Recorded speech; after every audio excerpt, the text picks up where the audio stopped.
Well, hi everybody. Welcome to Museum of America's Combat Helmets of the 20th Century. My name's Mannie Gentile, and it's always a pleasure to spend some time with you to talk about helmets, the good old helmet collection.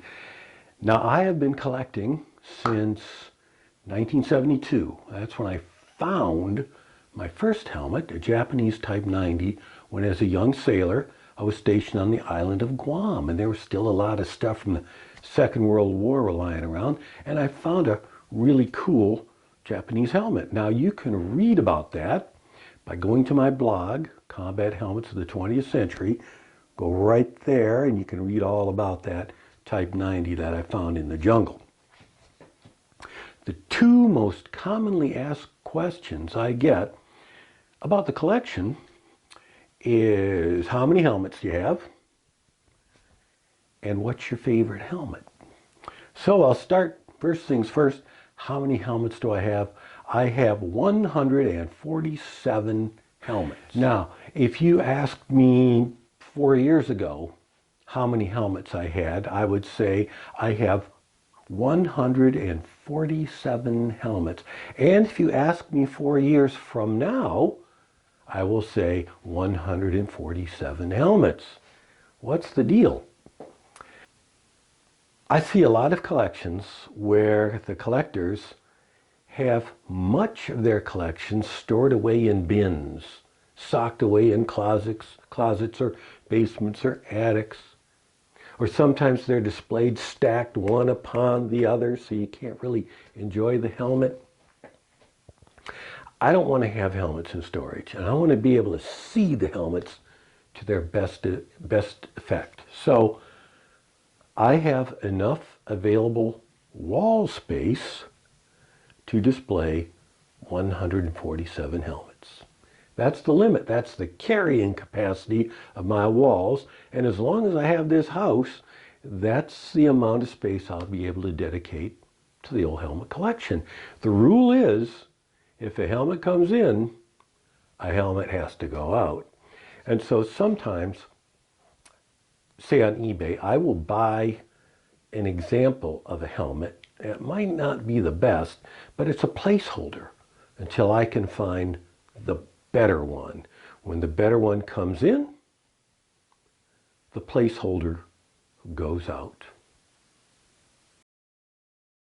If you're a beginner, and these videos are always geared towards the beginners, if you're a beginner, you'll come up with your own system, okay? But it's best not to have to worry about storage of helmets because you have to have the right environmental conditions, which means basements and attics aren't so good. The way you display a helmet, you don't want to stack helmet one upon the other because that scuffs up the paint. It can be hard on the liners. Just try and give the helmet as much breathing room as you can. Okay, so that's the number of helmets that I have.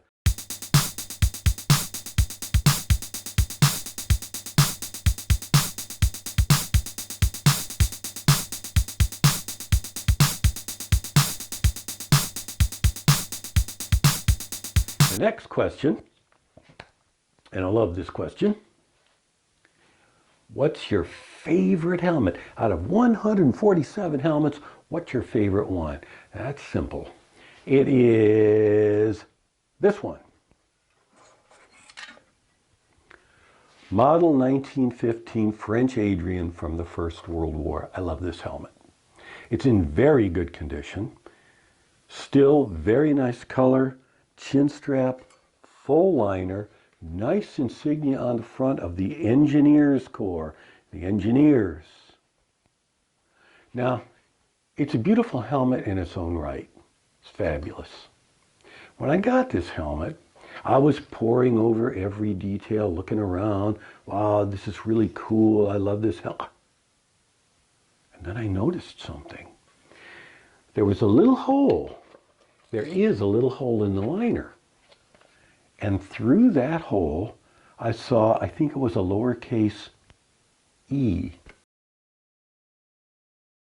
I examined this very closely and I found that there is a folded up newspaper under the band, a folded up French newspaper from 1918 under the ban. I took it out, carefully unfolded it, took lots of photographs, had a friend of mine in France translate much of it, then I carefully folded it back up and put it back in. Now, I love that because it personalizes this helmet. Here we know that we had a French soldier whose helmet didn't fit quite right. It's a little too big. So to take up the space to make it fit a little tighter, he rolled up some newspaper and put it under the liner, making it snugger. I really related to this because I retired from a career as a park ranger in the National Park Service. And in my big Smokey the Bear hat, under the sweatband, I had folded up park brochures to make it fit better. That really personalizes this helmet. I love this helmet. Now, if you want to see the whole story of this helmet, go to this address right here on my blog, and it'll tell you all about this episode. Also tell you what that newspaper said, which is really fun. So there you go, the two most commonly asked questions about my collection: how many and what's your favorite? As you collect, you're going to have your own number and you're going to develop your own favorites. All right? So, hey, have fun collecting. Remember, this hobby should be fun.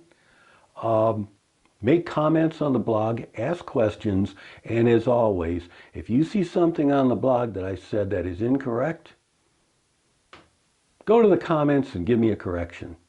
Tell me what I should be saying. That's one of the things that makes a blog so valuable, is that unlike a book, you can continually correct and edit it. Oh, I love it. All right, so stay in touch and keep collecting. Over there, send the word over there, that the Yanks are coming, the Yanks are coming, the drums coming everywhere. So prepare, say a prayer, send the word,